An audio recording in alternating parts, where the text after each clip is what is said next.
T V on ആക്കുമ്പോൾ ഒരു channel വരും. ആ ചാനൽ ഒരു കുറച്ച് സെക്കൻഡ് സമയം ആ ചാനൽ അവിടെ നിൽക്കും. അതിനുശേഷം നമ്മൾ റിമോട്ട് പ്രസ് ചെയ്താലും ആ ചാനൽ മാറ്റാൻ കഴിയുള്ളൂ. അപ്പോൾ ഓണായി വരുന്ന ആ സമയത്ത് ആ ലാൻഡിങ് പേജിൽ വന്ന് നിൽക്കുന്ന ചാനലിനാണ് ലാൻഡിങ് പേജ് എന്ന് പറയും. ഓണാകുമ്പോൾ തെളിഞ്ഞു വരുന്ന ചാനൽ. വാർത്താ ചാനലാണെങ്കിൽ പ്രത്യേകിച്ചും നേരത്തെ അത് മറ്റ് മാർക്കറ്റിംഗ് ടൂൾസ് ആയിട്ടാണ് മറ്റ് ചാനൽ ഉപയോഗിച്ചുകൊണ്ടിരുന്നത്. അതായത് നാപ്റ്റോഡ് പോലുള്ള ചാനലുകൾ. നമ്മൾ ചിലപ്പോൾ ഒരു ചാനൽ കാണാൻ ഇഷ്ടമുള്ള ആളായിരിക്കും, ഇഷ്ടമല്ലാത്ത ആളായിരിക്കാം. പക്ഷെ അത് ഓണാക്കി വരുമ്പോൾ ആ ചാനൽ വന്ന് നിൽക്കുമ്പോൾ ആ വാർത്തയിലേക്ക് നമ്മളൊരു കുറച്ച് സമയം ഒന്ന് ശ്രദ്ധിക്കും. അത് ക്വൈറ്റ് നാച്ചുറലാണ്. അപ്പോൾ സ്വാഭാവികമായിട്ടും റീഡിങ്ങിൽ അത് ചിലപ്പോൾ കയറി വരും.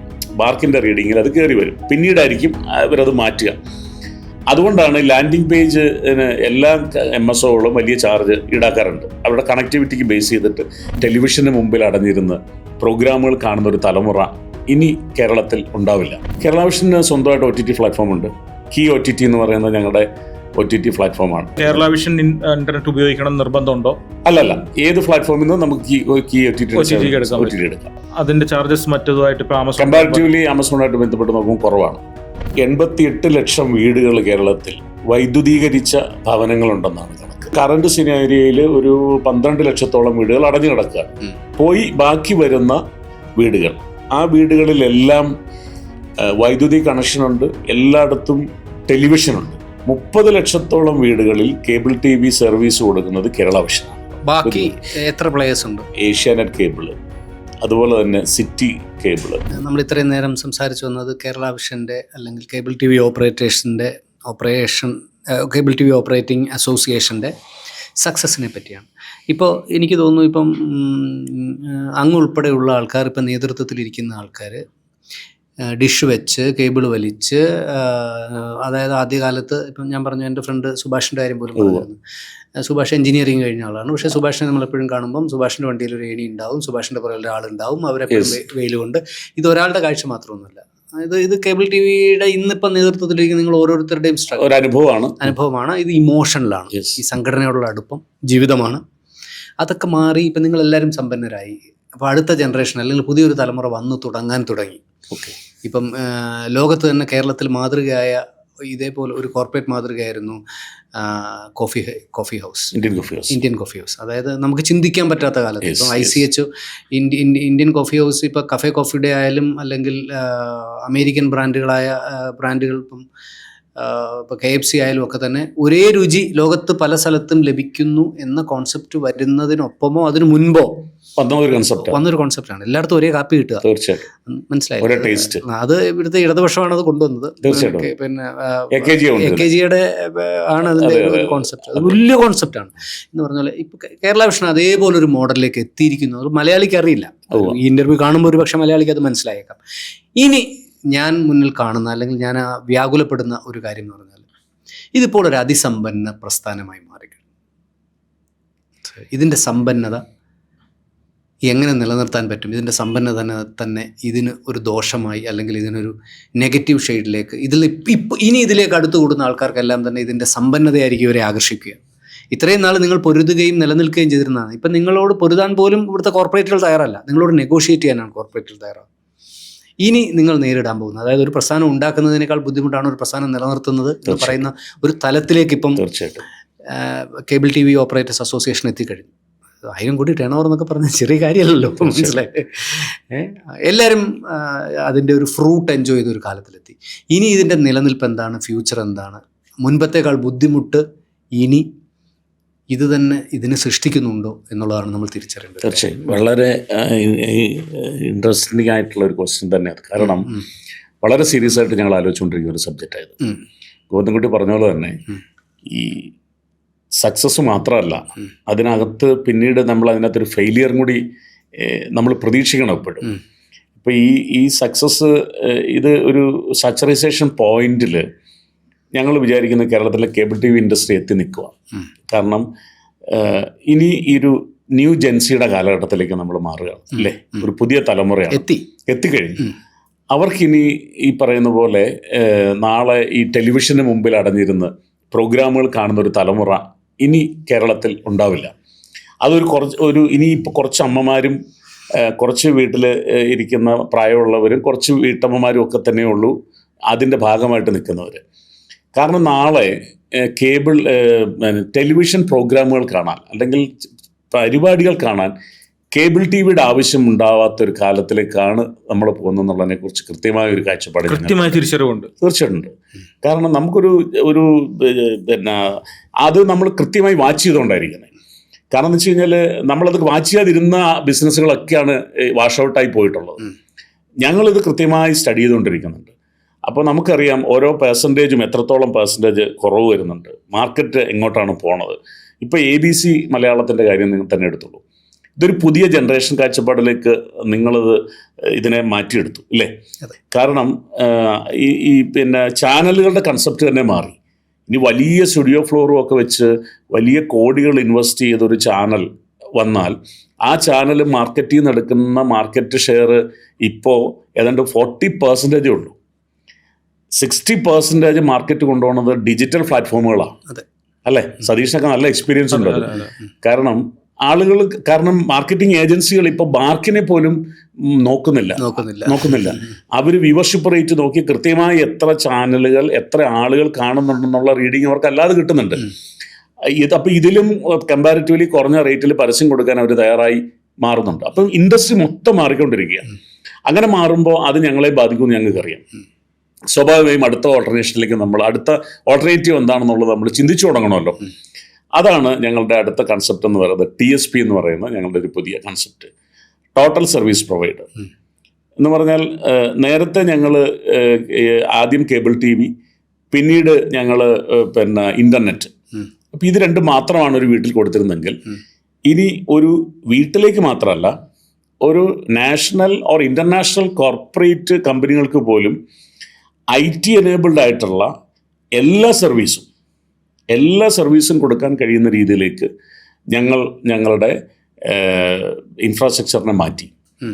ഞങ്ങൾ പിന്നെ എന്ന് പറഞ്ഞു കഴിഞ്ഞാൽ ഒരു വീടിൻ്റെ ബിഗിനിങ് തൊട്ട് gate security system, camera surveillance system, CCTV, അവരുടെ ഓഡിയോ വീഡിയോ സിസ്റ്റം, അവരുടെ ഫയർ സെക്യൂരിറ്റി സിസ്റ്റം, അവരുടെ ക്ലൗഡ് മാനേജ്മെൻറ്റ് സിസ്റ്റം, അവരുടെ ഇൻറ്റേർണൽ ഫൈബർ സെക്യൂരിറ്റി മുഴുവൻ സംവിധാനങ്ങളും, അങ്ങനെ ഓൾ ഇൻ ഓൾ ഒരു സിംഗിൾ വിൻഡോയിൽ നിന്ന് സർവീസ് കൊടുക്കുന്ന രീതിയിലേക്ക് ഞങ്ങൾ ടെക്നിക്കൽ അപ്ഡേഷൻ ഞങ്ങൾ നടത്തി കഴിഞ്ഞു. അതിനുവേണ്ടി ഞങ്ങളൊരു കമ്പനി ഫോം ചെയ്തു.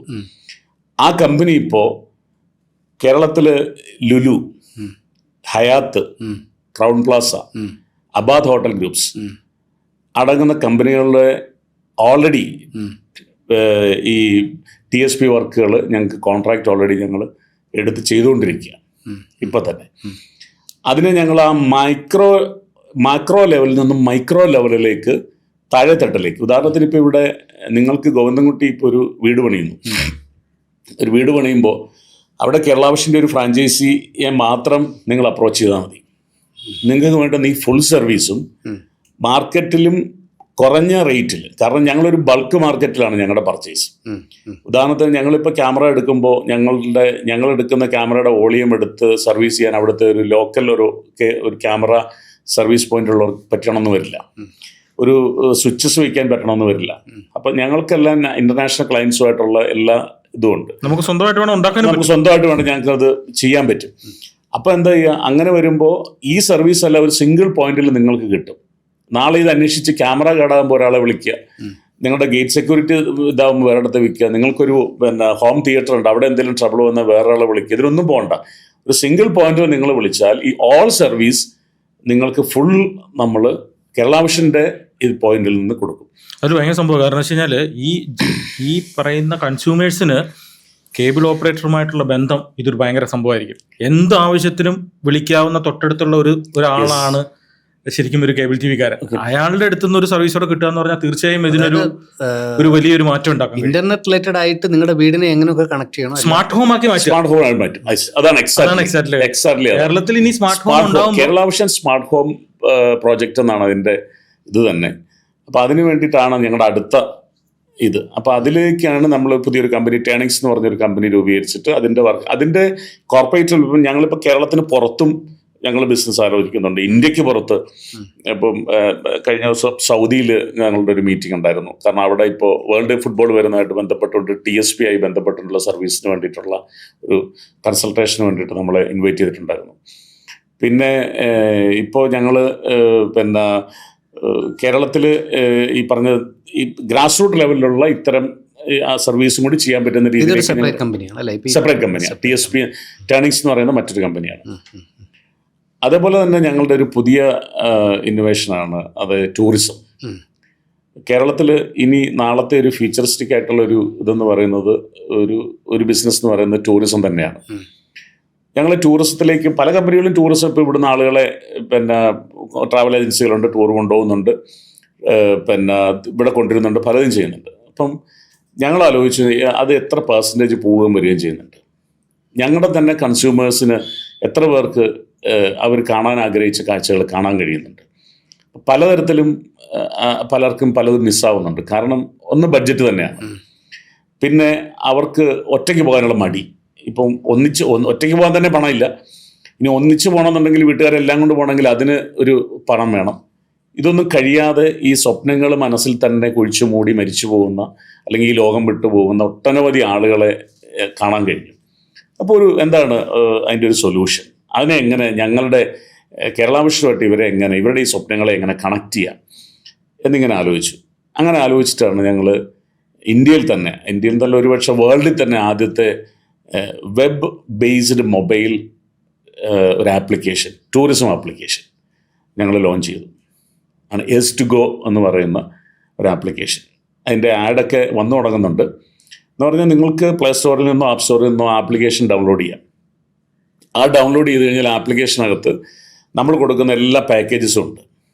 അത് ഡൊമസ്റ്റിക് ഉണ്ട്, നാഷണൽ ഉണ്ട്, ഇൻ്റർനാഷണൽ ഉണ്ട്. ഈ പാക്കേജ് എല്ലാം EMI വ്യവസ്ഥയിലാണ്. എന്ന് പറഞ്ഞാൽ 6 മാസം, 12 മാസം, 18 മാസം. നിങ്ങൾ ഒരു പാക്കേജ് ഇഷ്ടപ്പെട്ടു, ഒരു മലേഷ്യൻ ട്രിപ്പ് എടുത്തു. ഒരു മലേഷ്യൻ ട്രിപ്പ് എടുക്കുമ്പോൾ ആ ട്രിപ്പിൻ്റെ ഒരു ബൊക്കെ ഉണ്ടാവും, അതിൻ്റെ EMI റേറ്റും ഉണ്ടാവും.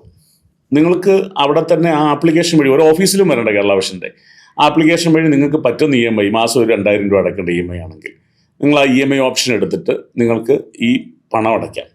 അപ്പോൾ വീട്ടിൽ 5 പേരും കൂടെ ഒരുമിച്ച് പോകാനാണെങ്കിൽ ഒരു മാസം അവർ അത്രയും EMI അടച്ചിട്ട് ഈ സമയം കഴിയുമ്പോൾ കൃത്യമായും നിങ്ങളെ നമ്മൾ ഇവിടുന്ന് പിക്ക് ചെയ്ത് ടൂറ് ഓപ്പറേറ്റ് ചെയ്ത് നിങ്ങളെ തിരിച്ച് കൊണ്ടുവന്ന് വിടുന്നു. ഒരു ചിട്ടി മോഡലാണോ? മീൻസ് നമ്മൾ പണം അടയ്ക്കണം. എന്ന് വെച്ചാൽ നമ്മൾ പണം അടയ്ക്കാതെ കൊണ്ടുപോയി കഴിഞ്ഞാലത്തെ കുഴപ്പം ഞങ്ങളത് ആലോചിക്കുന്നുണ്ട്. പക്ഷെ വന്നു കഴിഞ്ഞാൽ ഈ പിടിച്ച ചിട്ടി അടയ്ക്കാൻ ആളുകൾക്ക് മടിയാണ്. അല്ല, പിന്നെ കുറ്റങ്ങൾ കൂടും. അത് നമ്മൾ ആദ്യം പൈസ അടയ്ക്കാതെ വന്നു കഴിഞ്ഞാൽ പിന്നെ ഞാൻ അവിടെ ചെന്ന് ഭക്ഷണം സമയത്ത് കിട്ടിയില്ല, അല്ലെങ്കിൽ ഞാൻ ഉദ്ദേശിച്ച ഭക്ഷണം കിട്ടിയില്ല, അല്ലെ ഉപ്പ് കൂടുതലായിരുന്നു, മുളക് കുറവായിരുന്നു എന്നൊക്കെ പറഞ്ഞ് ഒരുപാട് കംപ്ലൈൻറ്റ്സ് ആവും. സ്വാഭാവികം. അതുകൊണ്ടാണ് നമ്മൾ ഇങ്ങനെ. അപ്പം ഈ S2Goയിലൂടെ ഇപ്പോൾ തന്നെ ഞങ്ങൾ ഒരു 3-4 ട്രിപ്പ് ഓൾറെഡി ഓർഗനൈസ് ചെയ്ത് കഴിഞ്ഞു. അപ്പം ഞങ്ങളുടെ കൺസ്യൂമേഴ്സിന് മാത്രമല്ല എല്ലാവർക്കും പറ്റും. കൺസ്യൂമേഴ്സിന് അതിനൊരു ഡിസ്കൗണ്ട് അഡീഷണൽ കൂടെ കൊടുക്കും നമ്മുടെ കൺസ്യൂമേഴ്സിന്. അങ്ങനെ ആളുകളെ ടൂറിസത്തിൻ്റെ ഭാഗമാക്കി മാറ്റാനുള്ള വലിയൊരു ക്യാമ്പയിൻ അതിപ്പോൾ ഞങ്ങൾ സ്റ്റാർട്ട് ചെയ്തിട്ടുണ്ട്. അതിനുവേണ്ടി ഒരു company, Kerala vision tourism private limited എന്ന് പറഞ്ഞൊരു കമ്പനി ഫോം ചെയ്തിട്ടുണ്ട്. അപ്പോൾ എത്ര പ്രൈവറ്റ് ലിമിറ്റഡ് കമ്പനി അല്ലെങ്കിൽ ലിമിറ്റഡ് കമ്പനിയായി? ഇപ്പോൾ ഞങ്ങളെ സംബന്ധിച്ച് ഇപ്പോൾ ഞങ്ങൾക്ക് കേരള കമ്മ്യൂണിക്കേറ്റേഴ്സ് കേബിൾ ലിമിറ്റഡ് എന്ന് പറയുന്ന കമ്പനി പബ്ലിക് ലിമിറ്റഡ് ആണ്. കേരള വിഷൻ ബ്രോഡ്ബാൻഡ് ലിമിറ്റഡ് എന്ന് പറയുന്ന കമ്പനിയുണ്ട്. പിന്നെ കേരള വിഷൻ ടൂറിസം ലിമിറ്റഡ് ഉണ്ട്. ഇപ്പോൾ ടേണിങ്സ് ഉണ്ട്. അതുപോലെ ഇപ്പോൾ സിഡ്കോ എന്ന് പറയുന്ന സൊസൈറ്റി ഉണ്ട്. അപ്പോൾ എല്ലാം കൂടെ നോക്കുമ്പോൾ പിന്നെ ഞങ്ങൾക്ക് പല മറ്റ് അസോസിയേറ്റഡ് കമ്പനികളുണ്ട്. അങ്ങനെ വെച്ച് നോക്കുമ്പോൾ ടോട്ടൽ കേരളത്തിൽ ഞങ്ങളുടെ ബിസിനസ്സിൻ്റെ ടേൺ ഓവർ എടുത്ത് നോക്കിക്കഴിഞ്ഞാൽ ഒരു 2500-3000 കോടി രൂപയുടെ ടേൺ ഓവർ വരും. ഞങ്ങളുടെ താഴെയുള്ള സബ്സിഡറി കമ്പനികളുടെ ടേൺ ഓവറോടെ എടുക്കുമ്പോൾ. ഇത് ഞങ്ങളുടെ ടോപ്പ് ലെവൽ കമ്പനികളാണ്. അതിന് താഴെ ഞങ്ങൾക്കൊരു നെറ്റ്വർക്ക് സംവിധാനമുണ്ട്. ഒരു 35ഓളം ഡിസ്ട്രിബ്യൂട്ടേഴ്സിലുണ്ട്. അവിടെ എല്ലാം ഓരോ കമ്പനികൾ ഫോം ചെയ്തിട്ടുണ്ട്. ഇപ്പോൾ കോട്ടയത്താണ് ദൃശ്യ, കണ്ണൂരാണ് Kannur vision, Thrissur separate tourism ചെയ്യുന്നുണ്ടല്ലോ. സെപ്പറേറ്റ് ടൂറിസം ഉണ്ട്. പിന്നെ ഞങ്ങളുടെ ഓൺ ടൂറിസം പ്രോജക്ട്സുകൾ നടക്കുന്നുണ്ട്. വാഗമണിലുണ്ട്, വയനാട് നടക്കുന്നുണ്ട്. അപ്പോൾ മൂന്നാർ നമ്മൾ ആലോചിക്കുന്നുണ്ട്. അപ്പം അങ്ങനെ ഇതിനെല്ലാം ക്ലബ് ചെയ്തിട്ടുള്ള ഒരു ടൂറിസം പദ്ധതി. ഇപ്പോൾ OTT കാലമാണല്ലോ, സിനിമകളൊക്കെ OTT റിലീസ് ചെയ്യുന്നു.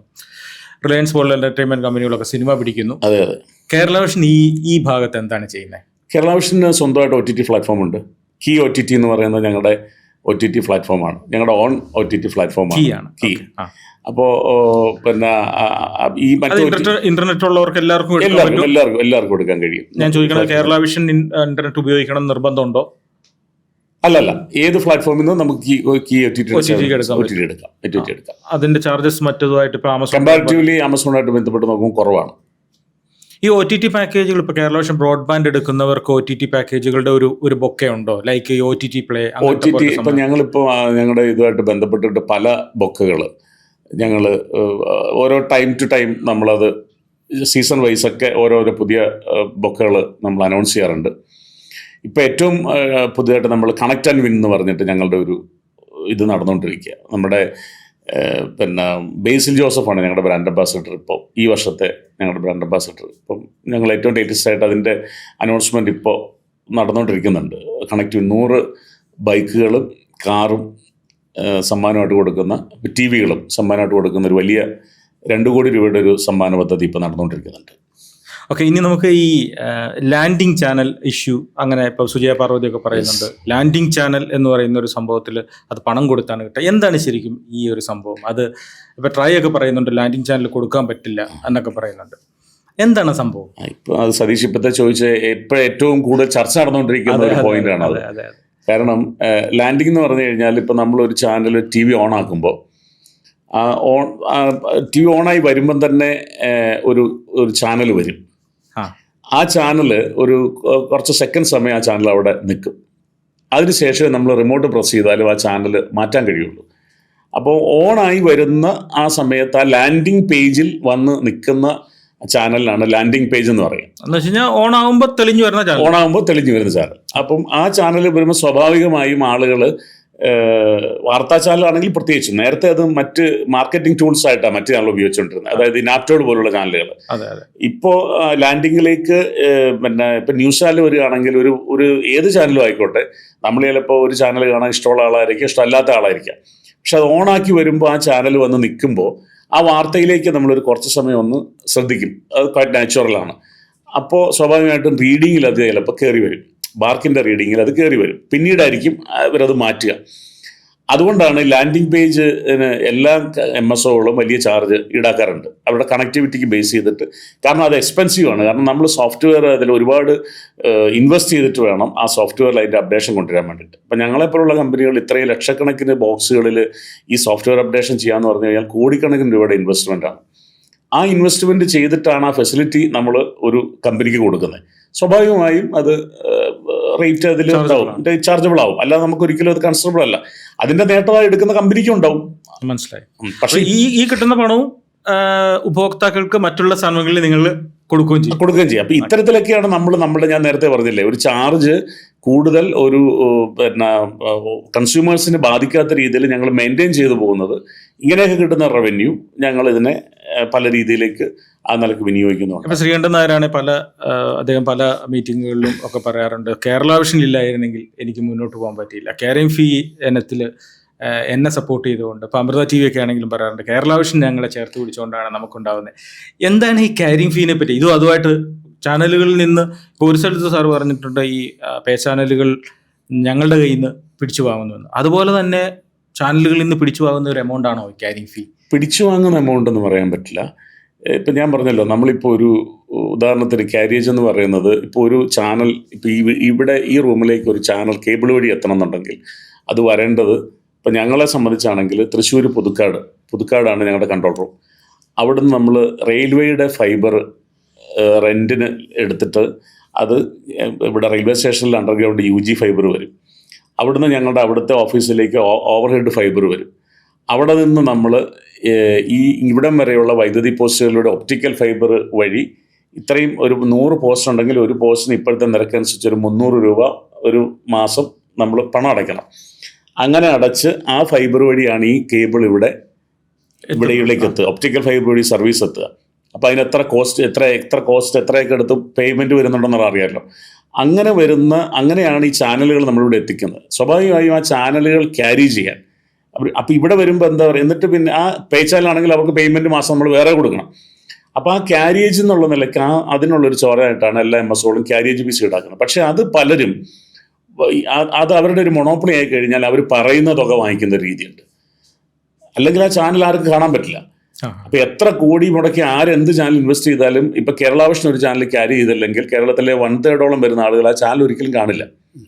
സ്വാഭാവികമായും ഞങ്ങൾ അത് വെച്ചിട്ട് ഒരു ചാനൽ പുതിയതായിട്ടൊരു ചാനൽ തുടങ്ങാൻ വരുന്ന ആളുടെ അടുത്ത് നിന്ന് നിങ്ങൾ എനിക്ക് ഇത്ര കോടി വേണമെന്ന് പറഞ്ഞാൽ അയാൾ ചിലപ്പോൾ തന്നേ പറ്റുള്ളൂ. കാരണം എന്ന് വെച്ച് കഴിഞ്ഞാൽ അയാളുടെ ചാനലല്ലേ ആരും കാണില്ലല്ലോ. പക്ഷെ ഞങ്ങൾ ആ കൾച്ചറല്ല ഫോളോ ചെയ്യുന്നത്. ആ കൾച്ചർ ഫോളോ ചെയ്യുന്ന കമ്പനികൾ കേരളത്തിലുണ്ടായിരുന്നു. ഞങ്ങൾ അതാണ് നിങ്ങൾ എല്ലാ ചാനലുകളോടും കേരളത്തിൽ ഇപ്പോൾ റൺ ചെയ്യുന്ന എല്ലാ ചാനൽ മുതലാളിമാരോടും അതിൻ്റെ നടത്തിപ്പുകാരോടും നിങ്ങൾ രഹസ്യമായിട്ടോ പരസ്യമായിട്ടോ ചോദിച്ചു കേരള വിഷൻ അവരോട് കാണിക്കുന്ന അപ്രോച്ച് എന്താണ്. ഞങ്ങൾക്ക് ചെയ്യാമായിരുന്നു അങ്ങനെ, പക്ഷെ ഞങ്ങൾ വളരെ റീസണബിളായിട്ട് ഞങ്ങൾക്ക് എന്താണോ ഞങ്ങൾക്ക് ചിലവ് വരുന്നത് അല്ലെങ്കിൽ ഞങ്ങൾക്ക് എന്താണ് എന്ത് വരുന്നത് അതിനപ്പുറത്തേക്ക് നമ്മൾ ആരെയും, കാരണം അവരൊരു ബിസിനസ്സാണ്, അത് വരുന്ന ആളുകൾക്കും അതിൽ നിന്ന് റിട്ടേൺ ഉണ്ടാവണം. ആ ചാനലും ഉണ്ടെങ്കിലേ ഞങ്ങൾക്കും കൂടി നിലനിൽപ്പുള്ളൂ എന്നുള്ള കൺസെപ്റ്റിലാണ് ഞങ്ങൾ അവരോട് അപ്രോച്ച് ചെയ്തിട്ടുള്ളത്. അതുകൊണ്ടാണ് കേരളത്തിൽ ഇന്ന് പല ചാനലുകളും ഇന്ന് ലൈവായിട്ട് നിൽക്കുന്നുണ്ടെങ്കിൽ അതിൻ്റെ പുറകിൽ ഞങ്ങളുടെ അവരോടുള്ള ഒരു സമീപനം ഒരു വലിയ ഘടകം തന്നെയാണ്. സ്വയം കോർപ്പറേറ്റായി മാറി കോർപ്പറേറ്റുകളെ പ്രതിരോധിക്കുന്ന കേരളത്തിലൊരു മോഡൽ, കേരള മോഡൽ തന്നെ പറയാം. എന്താണ് അതിൻ്റെ പിന്നിൽ? അതിൻ്റെ പിന്നിൽ എനിക്ക് തോന്നുന്നു അതിൻ്റെ ബേസിക്കൽ അതിൻ്റെ ഒരു ബേസ് എന്താണെന്ന് ചോദിച്ചു കഴിഞ്ഞാൽ ഈ മലയാളിയുടെ ഈ നമ്മുടെ ഒരു സഹജമായ ഒരു സ്വഭാവം ഉണ്ടല്ലോ. കാരണം നമ്മൾ അത്ര പെട്ടെന്ന് അങ്ങോട്ട് കീഴടങ്ങി കൊടുക്കാൻ മടി കാട്ടുന്ന അല്ലെങ്കിൽ നമ്മൾക്കെതിരെ വരുന്ന ഒരു എതിർപ്പുകൾക്കെതിരെ പ്രതിരോധിക്കാനുള്ള ഒരു ചങ്കൂറ്റം കാണിക്കുന്ന മലയാളിയുടെ ഒരു അടിസ്ഥാനപരമായ ചെറുത്തുനിൽപ്പിൻ്റെ ഒരു സ്വഭാവമുണ്ട്. ആ സ്വഭാവമാണ് അതിൻ്റെ ഒരു ബേസ് എന്ന് പറയാൻ കഴിയുള്ളൂ. കാരണം കേരളത്തിൽ ഇങ്ങനെ ഒട്ടനവധി ഇത്തരത്തിലുള്ള വെല്ലുവിളികൾ വന്നപ്പോൾ അതിനെയൊക്കെ നമ്മൾ നേരിടുന്ന ഒരു രീതിയുണ്ടല്ലോ. ആ രീതി നമ്മുടെ എല്ലാം അടിസ്ഥാനപരമായി നമ്മുടെ എല്ലാം ജീനിലുണ്ട്.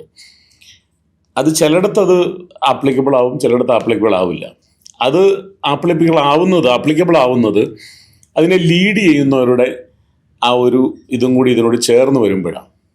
അപ്പം അങ്ങനെ ഒരു formula cable T V operators association എന്ന് പറയുന്ന സംഘടനയ്ക്കകത്ത് രൂപപ്പെട്ടു വന്നതാണ് അതിൻ്റെ അടിസ്ഥാനപരമായ ഒരു ഘടകമെന്ന് പറയുന്നത്. ഇത്തരം ഒരു വിജയത്തിലേക്ക് എത്തിക്കാൻ വേണ്ടി വന്ന ചേരുവകൾ അങ്ങനെ ചേർന്ന് വന്നു എന്നുള്ളതാണ്.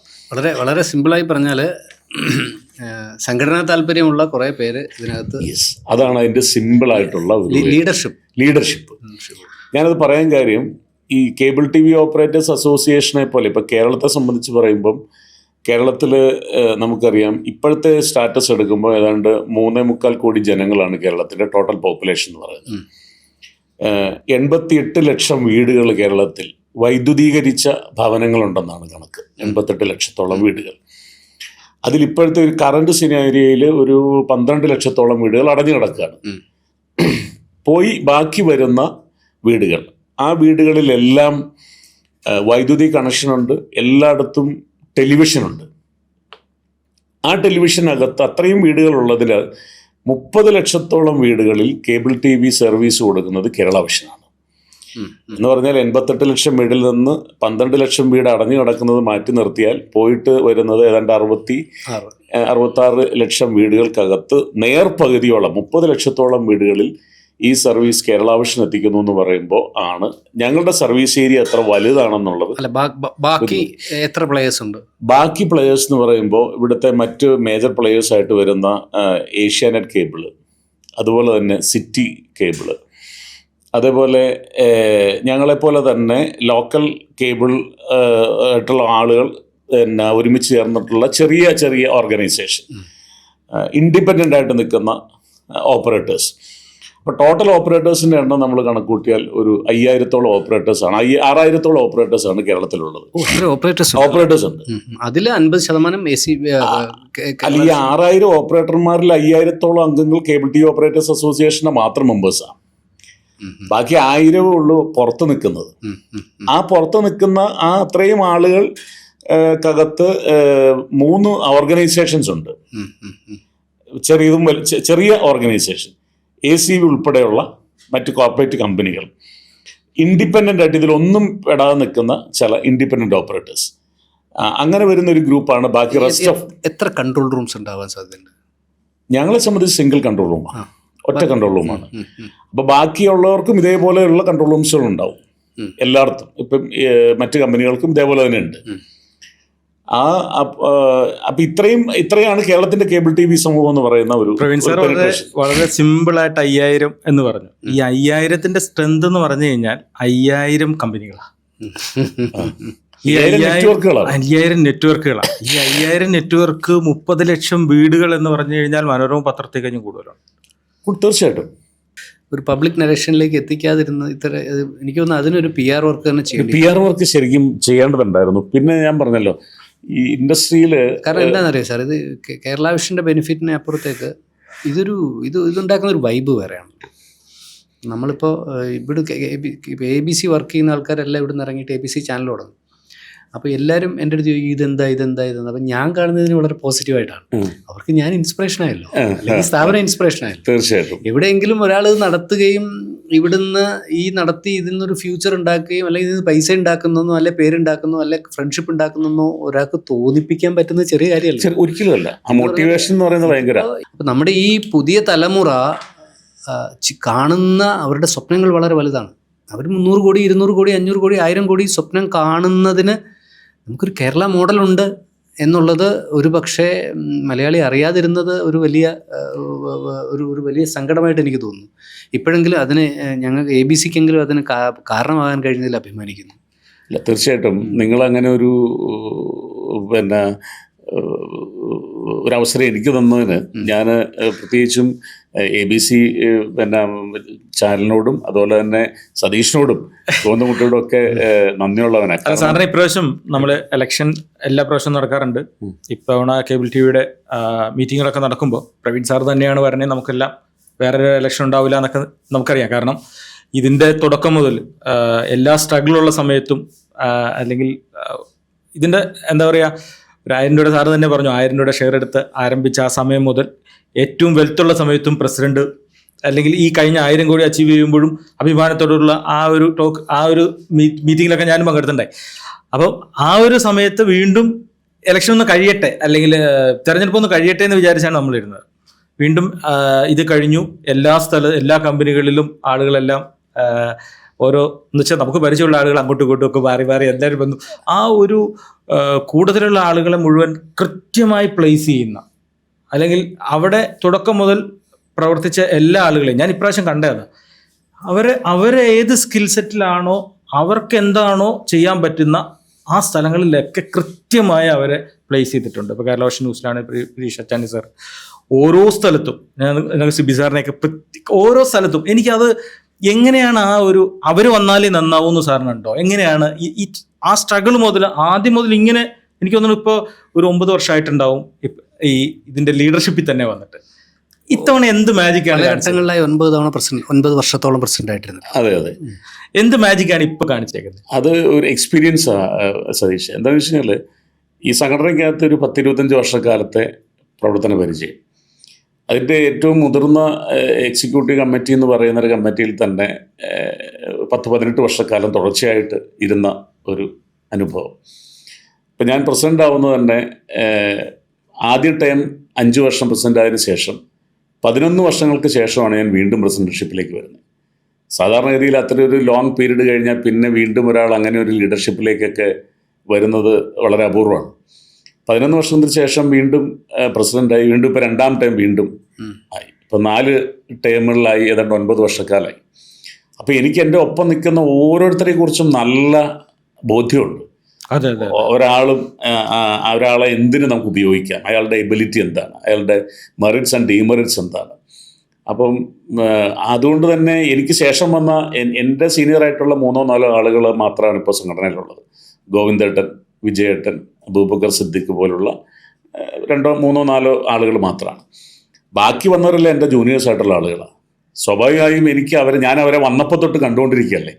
അപ്പോൾ എനിക്ക് ഓരോരുത്തരുടെയും കഴിവുകളും അവരുടെ കുറവുകളും ഗുണങ്ങളും അറിയാവുന്നതുകൊണ്ട് തന്നെ ഓരോ ഇത് വരുമ്പോൾ തീർച്ചയായും ഞാൻ എൻ്റെ നിർദ്ദേശങ്ങൾ പറയാറുണ്ട്. അത് ഭൂരിപക്ഷവും അത് സ്വീകരിക്കപ്പെടാറുണ്ട്. ഞങ്ങളുടെ കമ്മിറ്റിയാണ് തീരുമാനം എടുക്കുന്നത് മുഴുവൻ. അങ്ങനെ വന്നപ്പോൾ അവരുടെ എഫിഷ്യൻസി, അവർക്ക് കിട്ടിയ ഉത്തരവാദിത്വം ഭംഗിയായിട്ട് ചെയ്യുന്നതുകൊണ്ടാണ് ഈ സക്സസ് ഉണ്ടാവുന്നത്. ഒരു ടീം വർക്കാണല്ലോ ഇത്. അപ്പം അവർക്ക് പറ്റിയ ഉത്തരവാദിത്തങ്ങൾ കൊടുക്കുന്നു, അവർക്ക് ചെയ്യാൻ പറ്റുന്ന മേഖലകൾ കൊടുക്കുന്നു, അവരവിടെ നന്നായിട്ട് പെർഫോം ചെയ്യുന്നു, സ്വാഭാവികമായും അതിൻ്റെ റിസൾട്ട് ഒന്നിച്ചുണ്ടാവും. അതാണ് കേരള വിഷൻ മോഡൽ എന്ന് പറയുന്നത് എല്ലാവർക്കും ഓരോരുത്തർക്കും ഓരോ രീതിയിലാണ്. ഇപ്പം ഞാൻ കേരള വിഷൻ്റെ തുടക്കം മുതലുണ്ടായിരുന്ന ആളെന്നുള്ള രീതിയിൽ ഞാനവിടെ ജോലി ചെയ്തപ്പോൾ 6,000 രൂപ ശമ്പളത്തിൽ കയറി കഴിഞ്ഞിട്ട് സാറ് തന്നെ എന്നോട് കുറച്ചാണ് ഞാൻ അവിടെ നിലനിൽക്കാൻ വേണ്ടി എന്നോട് പറഞ്ഞത്, നീ ഇൻഡിവിജ്വൽ ആയിട്ടൊരു കമ്പനി ഉണ്ടാക്കുക എന്ന് വെച്ച് കഴിഞ്ഞാൽ ഈ കൾച്ചറിലേക്ക് ഞാനും പെട്ടെന്ന് അങ്ങ് അഡോപ്റ്റായി മാറുകയാണ്. കാരണം ഇവിടെയുള്ള ഓരോരുത്തർക്കും സ്വന്തമായ കമ്പനികളുണ്ട്, അവർ സ്വന്തമായി ബിസിനസ് ചെയ്യുന്നുണ്ട്, എന്നാൽ കൂട്ടായി ചെയ്യുന്നുണ്ട്. ആ ഒരു മോഡലാണ് ശരിക്കും ഇതിന്റെ സക്സസ്. ഞാനും ഒരു കേരള വിഷൻ പ്രൊഡക്റ്റാണ്, ഞാൻ അഭിമാനത്തോടുകൂടി എല്ലായിടത്തും പറയുന്നു. കാരണം എൻ്റെ ഫോൺ നമ്പറുകളിലും പല സ്ഥലത്തും ഇപ്പോഴും കേരള വിഷൻ തന്നെ എഴുതി വെച്ചാൽ. ഒരു കാലഘട്ടത്തിൽ കേരള വിഷൻ്റെ ഒരു നിർണായക ഘട്ടത്തിൽ സതീഷിൻ്റെ ഒരു കോൺട്രിബ്യൂഷൻ അത് പറയാതെ പോയ മര്യാദകളായി പോകും. കാരണം ഞങ്ങൾ ഈ ഇൻഡസ്ട്രി ബിസിനസ് എല്ലാം ചെയ്യുമ്പോഴും അതേസമയം തന്നെ ഞങ്ങൾ മാധ്യമ മേഖലയിലും ഞങ്ങൾക്ക്, കാരണം മാധ്യമ പ്രവർത്തനം കൂടിയാണ്. അപ്പം അങ്ങനെയാണ് ഞങ്ങൾ കേരള വിഷൻ ചാനൽ ആരംഭിക്കുന്നത്. അപ്പോൾ കേരള വിഷൻ ചാനൽ ആരംഭിക്കുമ്പോൾ അറിയാലോ, ഒരു ഇത്രയും ചാനലുകളുടെ ഇടയ്ക്ക് ഒരു കേബിൾ ചാനൽ എന്നുള്ള നിലയ്ക്ക് സർവൈവ് ചെയ്യുക എന്ന് പറയുന്നത് ചില്ലറ കാര്യമല്ല.